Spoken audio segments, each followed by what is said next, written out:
In the name of God, most gracious, most merciful, may God shower His mercy, peace and blessings upon our Master Muhammad, his family, his companions, his brothers and his party.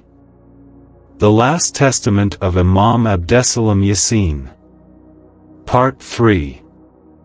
I advise with all that God advised His believing servants in Surat Al-An'am, the chapter of livestock, in order that the believers be distinguished from the polytheists and that God may know who will come to the aid of His religion and His messengers and who forsakes them.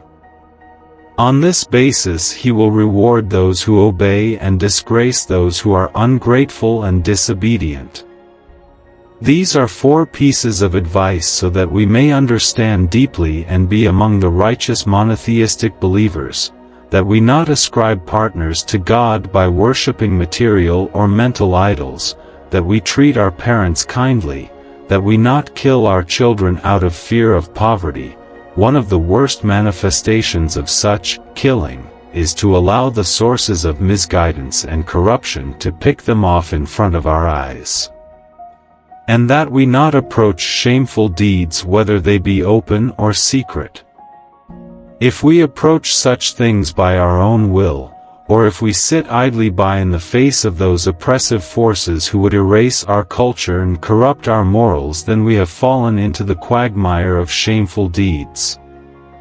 And do not take any life, which God has made sacred, except by just right, killing the very humanity of the human being and convincing him that he is merely an evolved animal who has no meaning to his existence other than grazing like an animal. Entertainment and meaningless action are the worst forms of taking the life that God has made sacred.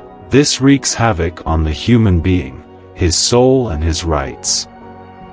I convey the following 4 pieces of advice from Surat Al-An'am, reminding of that which God reminded anyone willing to take heed, that we not approach the property of the orphan except in the best manner, that we give full, just balance, that we be just and unbiased where the truth is concerned, and that we fulfill God's covenant. All of that should be understood in its generality with respect to individual character and private practice of religion, and understood according to its specific limits with respect to communal and political action. I advise with the mother of all divine injunctions in Surat Al-An'am, which came to us in a single verse and is directed to us, the believers, perchance we may be among the God-conscious. This injunction is following the straight path, the path of God, to whom belongs all that is in the heavens and the earth, and to whom all matters return, and to whom we will return after death. This mother of all injunctions warns us against following those paths that would divide us or remove us from the expansive path of God.